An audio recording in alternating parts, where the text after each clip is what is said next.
महाकारुणिक तथागत भगवान गौतम बुद्ध, बोधिसत्व परमपूज्य डॉक्टर बाबासाहेब आंबेडकर, भंतेवर्गीय संघरक्षितजी, या बुद्ध धम्म आणि संघरूपी त्रिरत्नाला प्रथम मी वंदन करतो। आजच्या ह्या वर्गाचे सूत्रसंचालक धम्ममित्र विश्वनाथजी कांबळे, अतिशय विस्तारित असा माझा त्यांनी परिचय दिला।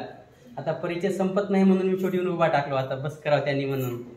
असं होणं हो की बोलण्यापेक्षा परिचय जास्त होऊ नये, आमंत्रण द्यावं आणि जेवायला साधा फराळच द्यावा, असं होऊ नये असंही मला वाटलंय।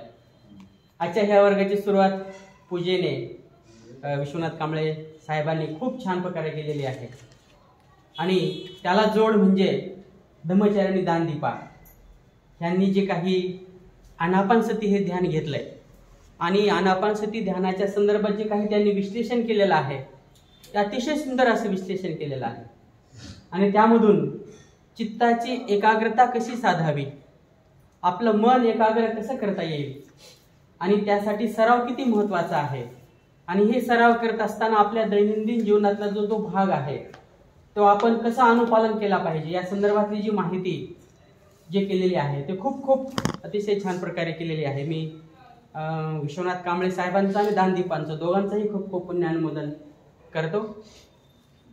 आणि मला जो या ठिकाणी याचा विषय आहे धम्मपद या प्रवचन गाथेमधली जी काही 37वी गाथा आपल्यापुढे सांगण्यासाठी मी उभा आहे।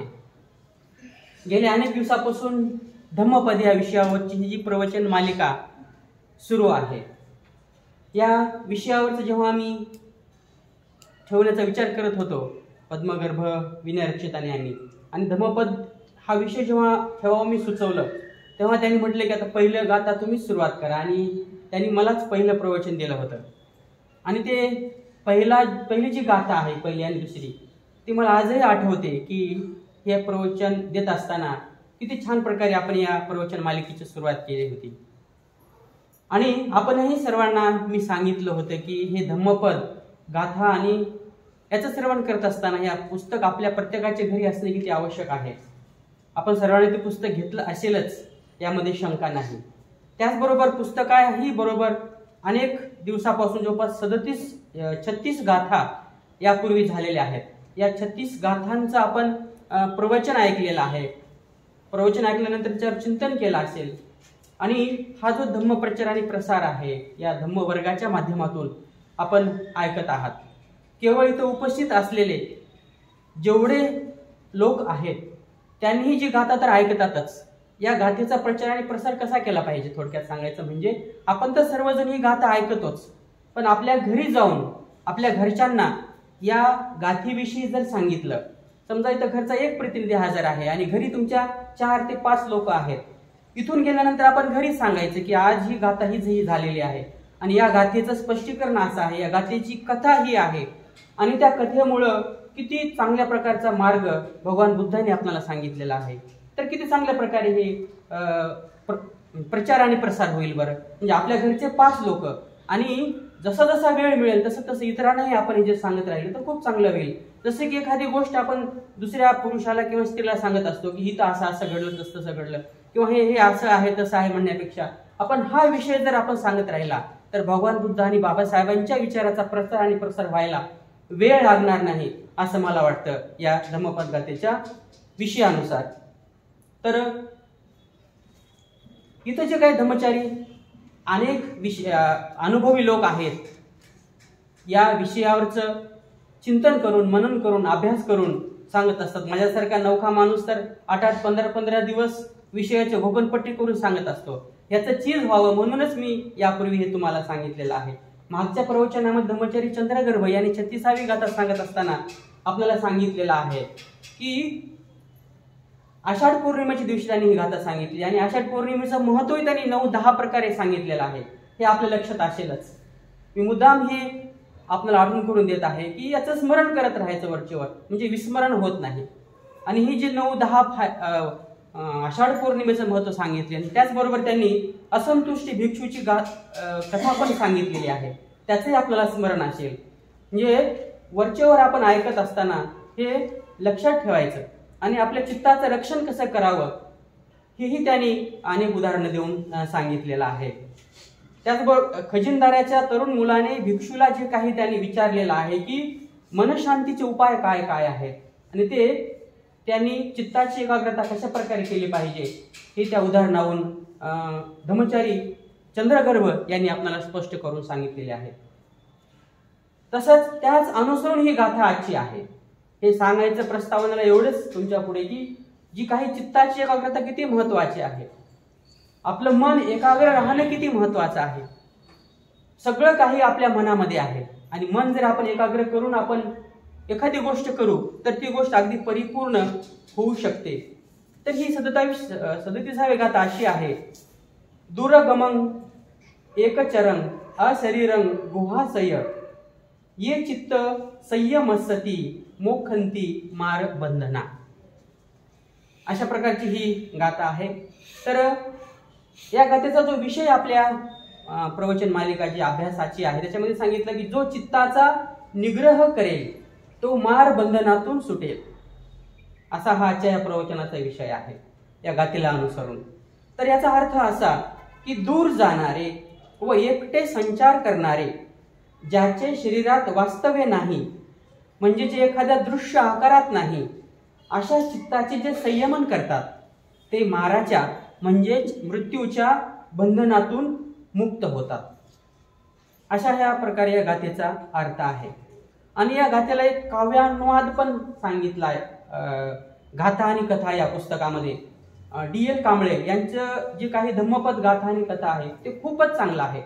ते पुस्तक जर आपण आपल्या घरी ठेवलं तर त्याचा अनेक प्रकारे फायदा पण होईल. अनेक धम्मपदावर पुस्तक आहेत परंतु D.L. कांबळे यांचं जे पुस्तक अतिशय चांगलं आहे. त्याच्यामध्ये काव्यानुवाद असा आहे. संचारी एकटे दूर अशरीर आणि गुप्त स्थिती, चित्ता साशाचे संयमिती मुक्त मार बंधन होती. म्हणजेच अगदी मराठी भाषेत त्यांनी हे सांगितलेलं आहे.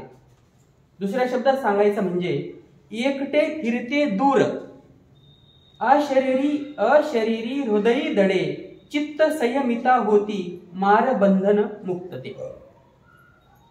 म्हणजेच मृत्यूचे जाळे संयमित चित्ताने तोडता येते. हा थोडक्यात या विषयाचा अर्थ गाभा या ठिकाणी सांगितलेला आहे. तर सोपे दूरगम म्हणजे दूर जाणारे आहेत, एकचर म्हणजे एकटे फिरणारे, अशरीर म्हणजे शरीराशिवाय, गुहाशय म्हणजे गुप्त ठिकाणी राहत असलेले, संयम मिस्सती म्हणजे ताब्यात ठेवणे, मारबंधना म्हणजे मृत्यूच्या बंधनामधून आणि मोखंती म्हणजे मुक्त होतात. असा हा शब्दाचा अर्थ जर आपण पाहिला तर याचा अर्थ असा होतो. आता या गाथेला अनुसरून एक कथा पण या ठिकाणी आलेली आहे.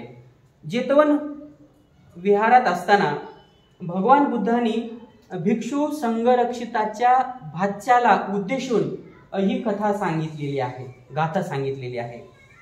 आता संघरक्षित म्हटल्यानंतर आता आपल्या संघाचे त्रिरत्न बौद्ध महासंघाचे जे संस्थापक भंते संघरक्षित आहेत, परंतु ते त्या पूर्वीच्या काळामध्ये एक भंते संघरक्षित होऊन गेले बुद्धाच्या काळामध्ये. तर त्यांना उद्देशून तर ते कुठं श्रावस्ती येथे राहत असत. भिक्षू संघरक्षित हे श्रावस्ती येथे राहत असताना त्यांच्या बहिणीला एक लहान मूल होतं आणि हे जेव्हा लहान मूल काही काळानंतर जेव्हा मोठं झालं तेव्हा भिक्षू संघामध्ये ते सहभागी झाले आणि मग भिक्षू संघामध्ये प्रवेश जेव्हा त्यांनी केला तेव्हा तो कोणत्या नावाने ओळखू लागला तर संघरक्षित भगिनेय याच नावाने ते ओळखू लागलं. भगिनेय या शब्दाचा अर्थ भाचा बहिणीचा मुलगा असाही आपल्याला करता येईल, म्हणजे संघरक्षितांच्या बहिणीचा मुलगा. तर ह्याच नावानं तो संघामध्ये भिक्षू संघामध्ये तो परिचयाचा होता. तर जेव्हा मोठा झाल्यावर हा भिक्षू संघात आल्यानंतर मग त्याचं जे प्रशिक्षण चालू होतं आणि प्रशिक्षण चालू असताना एका खेड्यातील विहारामध्ये त्यांनी काही दिवस घालवले आणि या खेड्यातील विहारात राहत असताना आता भिक्षू संघासाठी अनेक जण अन्नदान देतात, चिवरदान देत असतात आणि तशाच प्रकारे या संरक्षित भगिनीय भिक्षूला चिवरदान करण्यात आलं. आता एकच चिवर असते असं नाही, अनेकदा चिवरदान केलं तर आपल्या घरी बोलावतो, आपण चिवरदान करतो किंवा विहारामध्ये जाऊन पण आपण चिवरदान देत असतो. तेव्हा या भगिनीय संरक्षित भगिनीय या भिक्षूला असं वाटलं की दुसरे जे चिवर मला मिळाले ना, ते जे चिवर आपला जो मामा आहे संरक्षित यांना आपण देऊन टाकावं, कारण मला तर आहे आता दुसरं जे वस्त्र आहे त्या चिवराचं माझे जे मामा आहेत त्यांना आपण देऊन टाकावं.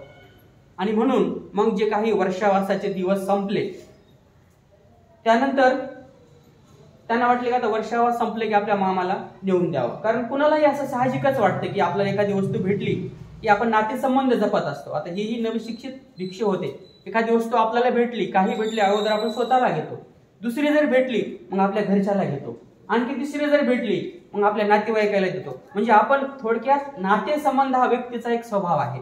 माझं, माझ्या घरच्यांचं, माझ्या कुटुंबाचं, माझ्या मित्रमंडळींनाही मिळालं पाहिजे असं आपण हे जपत असतो. तशाच प्रकारे कदाचित या संरक्षित भगिनीलाही वाटलं असावं आणि म्हणून त्यांनी आपल्या मामाला हे जे काही चिवर वस्त्र आहे तो देण्यासाठी हा वर्षावासाचा जेव्हा कालावधी संपला तेव्हा ते संपल्यानंतर ते चिवर त्यांनी घेतलं आणि या संरक्षित भंतेकडं हे चिवरवस्त्र घेऊन त्यांना वंदन केलं आणि ते त्यांनी समोर ठेवलं. परंतु ते जे भंते संरक्षित आहेत त्यांनी ते चिवर स्वीकारलं नाही. का बरं स्वीकारलं नाही? कारण त्यांनी काय म्हटले की माझ्याकडे पुरेसं चिवर आहे, तेव्हा मला याची गरज नाही. म्हणजे एखादा व्यक्ती परिपूर्ण असतो, समाधानी असतो, संतुष्ट असतो. आता ते भंते संरक्षित अनेक वर्षापासून आपली प्रॅक्टिस करत असल्यामुळे कदाचित ते परिपूर्ण असतील आणि म्हणून त्याने सांगितले की माझ्याकडे पुरेसं चिवर आहे बाबा, मला काही याची गरज नाही, तू कुणालाही हे देऊ शकतोस किंवा तुझ्याकडे ठेवू शकतोस. तर असं म्हटल्यानंतर या संरक्षित भगिनीला थोडासा राग आला. त्यांना नाराज वाटलं की एखादी आपल्या मनातली इच्छा पूर्ण जर झाली नसेल तर कुणालाही राग येतो की मी इतके दिवसापासून माझ्या मनातली जी इच्छा आहे ती पूर्ण होत नाही. त्याच्यामुळं इतका राग आला त्यांना की ते फारच दुखावले आणि त्यांना असं वाटलं की आता मी काय केलं पाहिजे, हा संगत सोडून द्यावा काही असं त्यांना वाटायला लागलं. थोडीशी जरी मनात माणसाच्या भावना आली अशी की काय होते की वेगवेगळे विचार येत राहतात आणि मग त्यांना हा संगत सोडून द्यावा अशा प्रकारचे विचार वेळोवेळी त्यांच्या मनात येत असत. आणि एका दिवशी असंच सतत विचारावर विचार येत राहिले. मग काय कराल, मी हे चिवर घेईल, चिवर घेतल्यानंतर एखाद्याला विकून टाकेल, मग विकून टाकल्यानंतर याच्यातून पैसे येतील, मग पैशाचं काय करेल, एखादी बकरी घेईल, मग बकरी घेतल्यानंतर तिला पिल्लं होतील, तिची आणखी पिल्लं होतील, एक आणखीन पिल्लं होतील, म्हणजे 1चे 2, 2चे 4, 4चे 8 असे भरपूर बकऱ्या जमतील. मग बकऱ्या जमल्यानंतर काय करेल, विकून टाकेल मी, विकून टाकल्यानंतर काय होईल, याचे पैसे येतील, पैसे आल्यानंतर काय करू, मग एखादं घर झाल्यानंतर मग लग्न करू, पत्नी झाल्यानंतर मग काय होईल, साहजिकच मूल होईल, मग मूल झाल्यानंतर आता याची विचारचक्र वरच्यावर चालू होते आणि मग मूल होईल आणि मग मूल झाल्यानंतर मग आम्ही काय करू, मी पत्नी मुलाला घेऊन एक बैलगाडीमधून विहारात जाऊ जिथं भंते संरक्षित आहेत, त्यांना आपण वंदन करूया मुलाला घेऊन जाऊन, असा त्याचे विचार डोक्यात चालू झाला. विचारचक्र सुरू झालं आणि मग घरून निघू, बैलगाडीत बसू, सोबत पत्नी असेल, मुलगा असेल, मी बैलगाडी चालवत असेल, बैल पुढे जात असेल, माझ्या मनात आणखी असा विचार येईल की जे मूल आहे ना ते आपल्या जवळ घ्यावं, पत्नी म्हणेल नका माझ्याकडेच राहू द्या, तुम्ही गाडी चालवा, तुमच्या हातात दोर आहे ना बैलांचा ते राहू द्या, तुम्ही तुमचं गाडी हाका, माझं मी लेकराला घेऊन बसते, मग मला राग येईल माझ्याकडे मूल दिलं नाही म्हणून, मग मी काय करेल, ते मूल हिसकावून घेईल, आणि मग ती पत्नी म्हणेल नको, मग हिसकावून घेण्यामध्ये काय होईल, माझ्या हातून मूल खाली पडेल, बैलगाडीच्या दोघांच्या हातून, दोघांच्या झटामटीमध्ये काय होईल, ते मूल बैलगाडीच्या खाली पडेल मग खाली पडल्यानंतर काय होईल, मुलाला लागल्यानंतर मला खूप राग येईल, आणि मग आणखीन राग आला तर काय होईल, मी माझ्या पत्नीला मारायला लागेल. कशानं, माझ्या हातात दोरी आहे ना, त्या दोरीनं जे कासरा म्हणतो आपण बैलगाडी चालत असताना, त्या कासराने मी मारायला लागेल. आणि मग अशा प्रकारे विचार सततच्या डोक्यात चालूच होते. आणि मग असा करत असताना काय झालं, आणि तो कोणत्या अवस्थेत, ही अवस्था फार महत्वाची आहे. हा विचार येत असताना तो एका ज्येष्ठ भिक्षूला एका पंख्यानं, झाडाच्या पूर्वी आता काय असे काही पंखे नव्हते, एका झाडाचं पाता असेल कदाचित, ते भिक्षू सोबत राहायचे ना वारं घालण्यासाठी, तो असं वारं घालत ते डोक्यात असे विचारचक्र चालू होते. आणि मग हा विचार आला, आणि त्या माझ्या पत्नीला असं मारलं म्हणलं की ते जे पंखा आहे ना, पाता आहे ना, ते भिक्षूच्या डोक्यात लागलं. जे समोरचे ज्येष्ठ भिक्षू होते त्याच्या डोक्यात लागलं, पण त्याच्या डोक्यात विचार ह्याचे संघर्षित भगिनीचे तिकडलं आणि लागलं. आणि मग लागल्यानंतर आता काय व्हायला लागल्यानं असं थोडस विचलित झालं असेल लक्ष, आणि मग लागला असेल असं यांच्या लक्षात आलं कुणाच्या संघर्षित भगिनी याच्या. मग ती भिक्षू काय म्हणल्या माहितीये काय, त्या भिक्षूचं उत्तर जेव्हा हा ऐकतो ना, तेव्हा मथुराला खूप काळजी वाटते. मग ते काय झालं, ते भिक्षू जेव्हा असं म्हणतात की तू तुझ्या पत्नीला मारता आलं नाही म्हणून मला मारतोस काय, तुझ्या पत्नीला तुला मारता आलं नाही दोरीनं आणि माझ्या डोक्याला मारतोस काय, असं म्हणल्याबरोबर या संघरक्षित भगिनीला वाटलं की आता माझं भांडं फुटलं. मी जे काही विचार केलाय ते सगळं या भिक्षूला कळालं. आता पाहते पण ते तर पारच असतात पूर्वीचे, त्यांना आता कदाचित सगळी भावना कळाली असेल. यांना असं वाटलं मग आता काय करावं, आता काय सुटका याच्यातून, आता सुटका फक्त एकच. काय असेल बरं सुटका, काय करून घेतलीस त्याने सुटका, हा काय केलं असेल सांगा बरं तुम्ही. चुकलं म्हणले असते,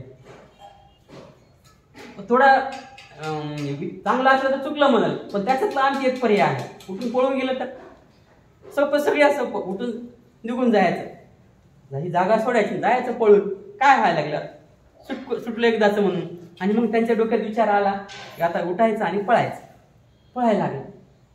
मग आता दुसऱ्या सोबतचे भिक्षू त्याच्या मागे धावले, तरुण भिक्षू त्याला पकडायला, आणि मग जाऊन त्यांना बरेच वेळानंतर आता हा पुढे आणि तो मागे म्हणजे पळू लागले असे भिक्षूंनी पकडलं त्यांना. आणि पकडल्यानंतर त्याला जे आहे ना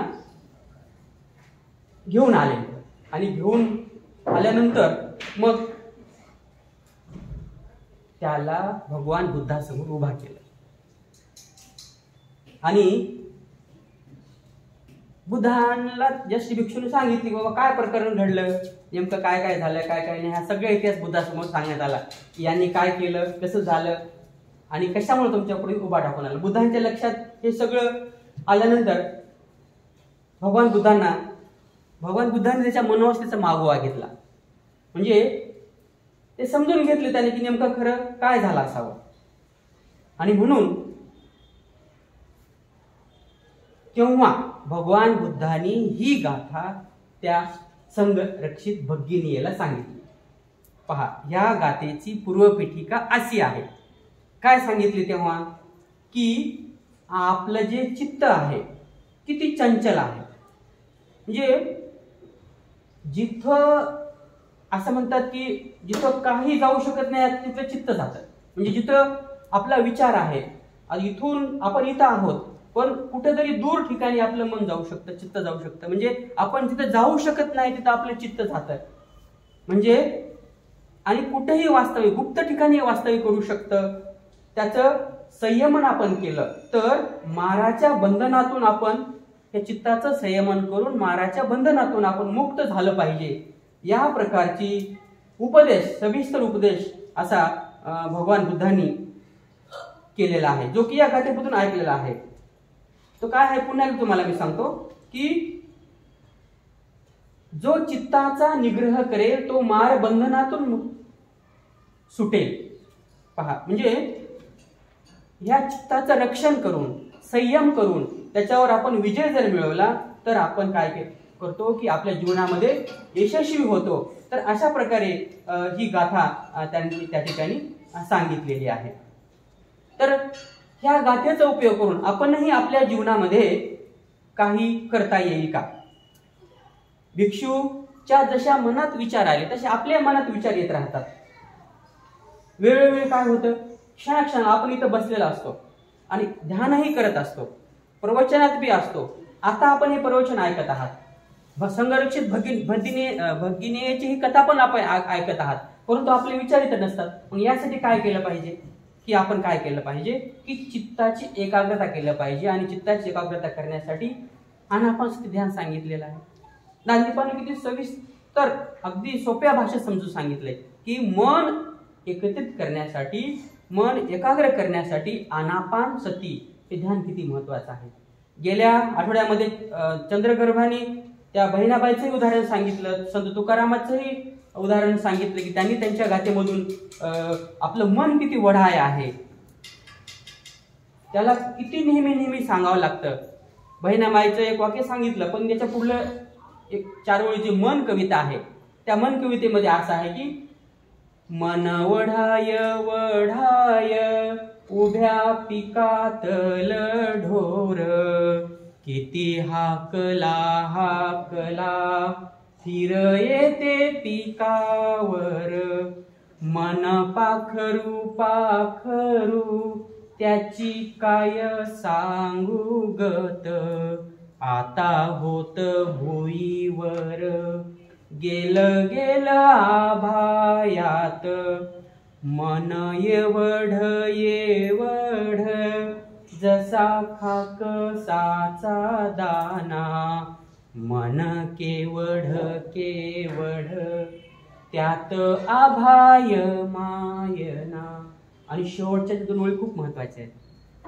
मन जहरी जहरी याच न्यार रे तंतर, अरे इचू साप बरा त्याले उतारे मंतर. विंचू सापाच्या विषापेक्षाही विषारी जर काही असेल तर ते आपलं मन आहे. ही अडाणी बहिणाबाई या कवितेमधून सांगितले. आम्ही मराठीचे विद्यार्थी आहोत म्हणून कदाचित ही कविता तुम्हाला सांगायचा मोह झाला असावा, जेणेकरून आपल्याला मनाची अवस्था अगदी सोप्या भाषेमध्ये कळावी की मन कसं आहे. जो मनाला जाणतो, जाणणे हे खूप महत्वाचं आहे. आणि जोपर्यंत आपण जाणणार नाही, एखादा रोग झालाय तो कळाला नाही, तोपर्यंत आपण त्याच्यावर उपचार करू शकत नाही. नाहीतर रोग झाला एक आणि गोळी एक घ्यायला लागलो, निदान करण्याच्या अगोदर गोळी जर उपचार घेतलं तर हे होणार नाही. म्हणून मन आपलं कसं आहे हे आपण जाणणं महत्वाचं आहे. आणि हे जाणण्यासाठी ही गाथा या ठिकाणी सांगितलेली आहे. त्याचबरोबर जे आणखीन पुढचा अभ्यास आपले लोक करतात, धम्ममित्र होतात, त्यांनी आनापानसती जे काही सुत्त आहे त्याच्यामध्ये पण आपल्या चित्ताची एकाग्रता करण्यासाठी काही अवस्था सांगितलेल्या आहेत. त्याच्यामध्ये कायानुसती ध्यान सांगितलेलं आहे, कायानुपස්සना ज्याला म्हणतो आपण, वेदनानुसती सांगितलेली आहे, आपल्या वेदनेवर ध्यान करतो. चित्तानुसती आपली चित्त अवस्था आहे, चित्तानुसती त्याच्यावर पण आपण ध्यान केलं पाहिजे. त्याच्यानंतर धम्मानुसती म्हणजे धम्मानुसतीवर सुद्धा आपण हे ध्यान केलं पाहिजे. म्हणजे जसं जसं तुम्ही सहाय्यकाचे जेव्हा मित्र होसाल, मित्र जेव्हा इथं क्लास चालतात, नंतर जीएफआरचे क्लास, प्रज्ञारक्षित अतिशय सविस्तर आपणा सर्वांना सांगत आहेत जीएफआरच्या क्लासमधून वेगवेगळ्या विषयावर. तर जसं जसं आपला अभ्यास पुढे जाईल तशी तशी चित्ताची एकाग्रता करण्यासाठी सखोल ज्ञान या धम्मवर्गातून आपल्याला मिळत जाईल. आणि म्हणून आपण इथं आलं पाहिजे, ध्यान केलं पाहिजे आणि वरचेवर अभ्यास शिकला पाहिजे. तर संत कबीरांनी पण या मनाच्या अवस्थेवर सांगितलेलं आहे काय, धीरे धीरे रे मना. हे सुरंगम नेहमी गाथा सांगायचे बरं का. आणि म्हणून मला या ठिकाणी आठवले, सुरंगमचे जेव्हा प्रवचनामध्ये मनाचा विषय आला की ही गाथा राहायची. धीरे धीरे रे मना धीरे सब कुछ होय, माली सोंचे सौ घडा ऋतू आये फल होय. पहा, म्हणजे मन आपलं कसं आहे, जबकी तबी मनाला तेव्हाच तेव्हा पाहिजे वाटते. जसं एखाद्या झाडाला आपण नेहमी नेहमी पाणी घालत राहिलो तर लगेच फळ येईल का? त्याला काही दिवस जावे लागतील, त्याला फुल लागावं लागेल, फुलाचं फळ यावं लागतील. म्हणजे काही कालावधी गेल्याशिवाय त्याला फळ लागणार नाही. आणि म्हणून आपण काय केला पाहिजे, संयम राखला पाहिजे, धीर राखला पाहिजे. आणि मनाला धीर देणं, धीर राखणं, संयम राखणं हे खूप महत्वाचं आहे. मन करारे प्रसन्न सर्व सिद्धीचे कारण. मन प्रसन्न करून, मनाला शांत करून त्याला संयमित ठेवलं पाहिजे. बुद्धांनी सांगितलं की वैर जिंकावं प्रेमानं, युद्धानं वाढते युद्ध. बुद्धाला एकदा एक व्यक्ती मोठमोठ्याने शिव्या देऊ लागला. खूप काही शिव्या द्या, हे आपल्या सगळ्यांना उदाहरण माहिती आहे. या अनुसरण आहे म्हणून मी इथं सांगत आहे. बऱ्याच वेळ झालं शिव्या देऊ लागला, असं तसं म्हणू लागले. बुद्ध काहीच म्हटले नाही. मग तेवढं थोड्या वेळानं म्हटलं, मी इतकं तुम्हाला काही म्हणतो पण तुम्ही कसं काय बोलत नाही. मग बुद्ध म्हणाले, समजा तुझ्याकडे एक वस्तू आहे, ती वस्तू मी जर नाही घेतली तर ते कोण घेईल? तुला माझ्याकडेच राहील. तसंच आहे म्हणलं, मी काय तुझे बोललात, मी काही नाही घेतलं मग पण तुझ्याकडेच राहील. पण मी काय केलं, मी शांत राहिलो, मी माझा संयम ठेवला, मी प्रतिक्रिया दिली नाही, मी प्रत्युत्तर दिलं नाही. मी जर तुम्ही असे तुम्ही तसे तुम्ही म्हटलात ना तसं, मी जर तू असा तू तसं म्हटलं तर त्या ठिकाणी त्याशिवाय मला लागले असते. तसाच आपणही आपल्या जीवनामध्ये एका व्यक्तीत बोलत असला तरी आपण शांत राहायला पाहिजे, अगोदर विचार केला पाहिजे आणि संयम राखला पाहिजे. संयम हा खूप महत्वाचा आहे. आणि म्हणून संयम ठेवण्यासाठी आपल्या महापुरुषांनी, भगवान बुद्ध, बाबासाहेब यांनी पण काही त्यांचे जीवनचरित्रातून आपल्याला काही शिकता येईल. तुम्हाला एक उदाहरण आठवत असेल, 14 तळ्यांचा जेव्हा सत्याग्रह झाला तेव्हा अक्षरशः सवर्णीय लोक बाबासाहेब आणि सर्व लोकांवर लाठ्या घेऊन चालून आले. अक्षरशः मार पण दिला त्यांनी. परंतु बाबासाहेबांच्या लढ्यातील जे आपले शूर लढवय सैनिक होते त्यांनी त्याच्यावर प्रत्युत्तर दिलं नाही. बाबासाहेबांनी जर म्हटलं असतं, बघून घ्या त्यांना, एकाने 10 50 मारले असते. परंतु बाबासाहेबांनी संयम राखला. आपले आदर्श, आपले मार्गदर्शक संयम राखले. आणि म्हणून त्यांचा आदर्श आपण आपल्या जीवनात घेतला पाहिजे. आपण थोडं जरी घरात कुरबुर झाली, आपल्या मित्रमंडळीमध्ये कुरबुर झाली, आपण संयम आपला राहतच नाही, चटकन आपण प्रतिक्रिया देत असतो. त्यासाठी आपण थांबलं पाहिजे थोड्या वेळासाठी. एखादी चर्चा चालू आहे, एखादा विषय निघाला तर चटकन आपण आपली प्रतिक्रिया देतो, आपण ऐकून घेत नाही काही नाही. त्यासाठी मनाचा संयम, मनाचा लगाम किती महत्वाचा आहे हे आपण केलं पाहिजे. प्रत्येक जे काही विसंवाद, जे भांडणं जे होतात ना, मन संयमित नसले की, मनाला स्थिर नसले की आपले भांडणं होतात. दोघातले सुद्धा वाद आहेत ना, जोपर्यंत आपण स्थिरता संयम ठेवत नाही तोपर्यंत हे होत नाहीत. आणि जेव्हा होतात ना मग ते विकोपाला जातात. आणि म्हणून आपल्याही जीवनामध्ये असे प्रसंग घडले असतील. माझ्या जीवनात एक प्रसंग घडला, तुम्हाला सांगतो. मी आपला राज कॉर्नर ते छत्रपती चौक मोटरसायकलवर जात असताना एका दिवशी चाललो होतो आणि मागून एक भर्र मोटरसायकलचा आवाज आला. मला वाटलं, अरे गडे, हा काहीतरी वेगात आली गाडी, आपण साईडला घेतलं पाहिजे आपलं. आणि म्हणून मी सावकाश आपली साईडला बाजू घेतली. मग त्याला काय वाटलं की आता आपण इकडून जावं. मी त्याला रस्ता सोडला पण त्या रस्त्याने नाही गेला. आणि मग तो आला सरळ, ते मला धडक मारली. आणि मी सावकाश होतो, शांत उभा टाकलं, म्हणजे सावकाश चालत होतो. मला काही जास्त लागलं नाही, मी थोडंसं पडलो खाली, परत लागलं नाही. पण तो जो फास्ट आला होता तो धडक मारला आणि पाठ घसरत दूर गेला. आता मग जो सावकाश कचतरी उठला, लोक जमले, बराच आवाज झाला मोठा. आणि मग आता मी काय करावं? मग मी त्याच्याकडे गेलो, जवळ गेलो आणि म्हटलं, बाबा माफ कर, मी जर तुझ्या समोर आलो नसलो तर तू पडला नसतास. खरं तर त्याला खूप राग आला माझ्याविषयी, याच्यामुळे मी पडलो. उठून त्यांना माझ्यावर राग यायला, मारायला येणार होता. आणि म्हणून बाजूचे लोक माझ्या ओळखीचे आलते माझ्याजवळ, यांना काहीतरी सांगावं म्हणून. पण मीच त्याला म्हटलं की सॉरी बाबा, माझी चूक झाली, तुझ्या समोर जर मी आलो नसतो तर तू पडला नसतास. असं म्हणल्यावर तो थक्कच झाला. त्याच्या मनातला राग अगदी कमी होऊन गेला. आणि म्हणून याच्यातून सांगायच्या उद्देश, त्या ठिकाणी जर मी संयम ठेवला नसला, तू कशाला आला तिकडं, मी रस्ता सोडला होता बाजूला, तू तिकडे जाऊ नये का, असं मी माझं योग्य काय आहे तिथं सांगत जर बसलो असलो तर त्यानं मला मारला असता. इथं तू ऐकायला तयार असता का? नाही. आणि म्हणून कोणत्या ठिकाणी उपाय कौशल्य वापरून आपण काय केलं पाहिजे, त्यावेळी आपण समजावून घेण्याचा प्रयत्न केला पाहिजे. एकानं रागवलं तर दुसऱ्याने शांत राहायला पाहिजे. आपल्या घरात सुद्धा अनेक प्रकारे वाद होत असतात. केव्हा होतात? जेव्हा दोघंही तापलेले असतात ना, तेव्हा मोठ्या प्रकारे हा वाद होतात. त्यासाठी एक जरी रागवला दुसऱ्याने शांत घ्यायचं. मग त्याचं संपलं की आपण सुरू करायला हरकत नाही. सोपा उपाय घरात सुद्धा सांगतो मी. याचं अनुकरण आपल्याला दैनंदिन याच्यामध्ये करता येईल.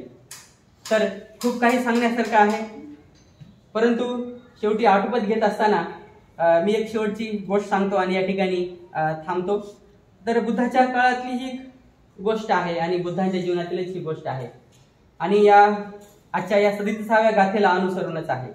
तर एक व्यक्ती जो आहे बुद्धाकडे आला आणि तो म्हणाला की माझं चित्त शांत राहत नाही, मी सदा चंचल राहतो आणि या चंचल असल्यामुळे, शांत नसल्यामुळे मला कुठंच यश लाभत नाही. काम एखादं करायला जातो, घाई गडबडीमध्ये चूक होऊन जातं, लोक मला रागावतात आणि मग मी ते काम अर्ध्यावर सोडून देतो आणि जीवनात मी असाच अपयशी राहतो. मग अशा वेळी काय केलं पाहिजे? आणि म्हणून बुद्धासमोर तो आला आणि विनंती केला. मग बुद्धाने काय केलं?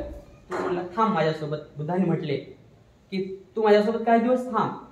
त्याला आपल्यासोबत काही दिवस ठेवून घेतले आणि मग एके दिवशी प्रवासाला निघाले. तो व्यक्ती हा बुद्धांच्या सोबत प्रवासाला होता आणि मग बराच वेळ अंतर चालून गेल्यानंतर उन्हाळ्याचे दिवस असतील कदाचित, झाडाखाली बसले का आणि त्या व्यक्तीला बुद्धाने सांगितले की मला थोडंसं प्यायला पाणी घेऊन ये. जवळची नदी आहे, त्या नदीमधून काय कर, तू माझ्यासाठी पाणी घेऊन ये प्यायला. म्हटलं पप्पा का? म्हटलं तुम्ही थांबा. म्हटलं मी आत्ता गेले की 5 मिनिटांमध्ये पाणी घेऊन येतो. म्हणला हा धावत पळत त्या नदीवर गेला. त्या नदीवर नुकतीच एक बैलगाडी गेली होती समोरून पाण्यातून. आता बैलगाडी गेल्यानंतर पाणी कसं राहील? गढूळ होईल निश्चितच.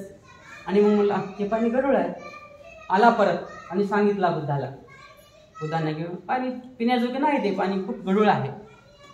बरं ठीक आहे. बुद्ध थोडा वेळ थांबले.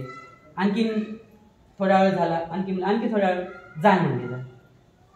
आणखी परत गेला आणि परत जातात आणखी तेवढे काही गाळ बुडाला गेली नव्हती.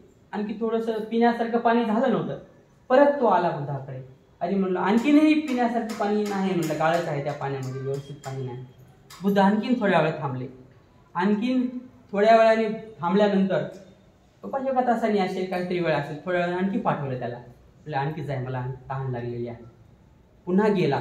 गेल्यानंतर पाहतो तर का आता पाणी स्वच्छ झाले, सगळी गाळ बुडाला गेली, पाणी शांत होतं, स्वच्छ होतं. आणि मग त्यानं जे काही त्यानं आणला होता सोबत पाणी न्यायला, बुडवलं, घेतलं आणि आणून बुद्धाच्या समोर ठेवलं. तेव्हा बुद्ध त्याला म्हणाले की तू गढूळ पाणी स्वच्छ करण्यासाठी काय केलंस? काय त्याने उपाय केले का? स्वतः त्याने काय उपाय केले का गढूळ पाणी स्वच्छ करण्यासाठी? काहीच नाही केलं. फक्त वाट पाहिली, शांत राहिले, संयम ठेवला.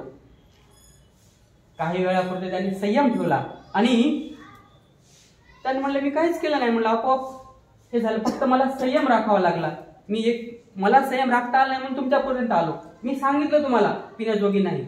दुसरी वेळेस गेलो, दुसरंही परत आलो, तुम्हाला सांगितलं, परंतु मी काहीच केलं नाही. फक्त पाणी आपोआप स्वच्छ झालं. फक्त माझा संयम राखला नाही, पण तुम्ही संयम राखल्यामुळं ते पाणी स्वच्छ होतं हे मला आता कळालं. तर जसं संयम राखल्यामुळं पाणी स्वच्छ झालं, तशाच प्रकारे आपणही आपल्या जीवनामध्ये जे काही दोष आहेत, जे काही वाद आहेत, जे काही अनेक अवघड गोष्टी आहेत, त्या शांत होण्यासाठी आपण संयम राखला पाहिजे. आपण शांत राहिलं पाहिजे, विचार केला पाहिजे, काही वेळ जाऊ दिला पाहिजे. आणि असं केल्यानं काय होते की आपण आपल्या जीवनामध्ये यशस्वी होऊ शकतो. तर एवढंच या गाथेमधून मला सांगायचं आहे की आपण दैनंदिन जीवन जगत असताना, धार्मिक जीवन जगत असताना, कौटुंबिक जीवन जगत असताना, शैक्षणिक जीवन जगत असताना, सामाजिक जीवन जगत असताना किंवा राजकीय जीवन जगत असताना फक्त आणि फक्त संयम ठेवा, शांत राहा. होईल, आज कधी ना कधी व्यवस्थित होईल असं जर आपण संयम ठेवलं तर बुद्ध म्हणतात की संयमित चित्तानं मृत्यूचं जाळं सुद्धा तोडता येते. पहा, आणि म्हणून आपलं जीवन यशस्वी करण्यासाठी फक्त संयम राखावं, बुद्धांच्या मार्गाचं अनुसरण करावं.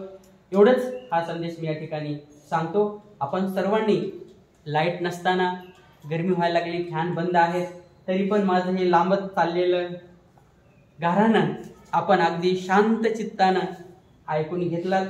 आपणा सर्वांचं मी पुन्हा एकदा खूप खूप आभार मानतो. सर्वांना जय भीम करतो. थांबतो. धन्यवाद.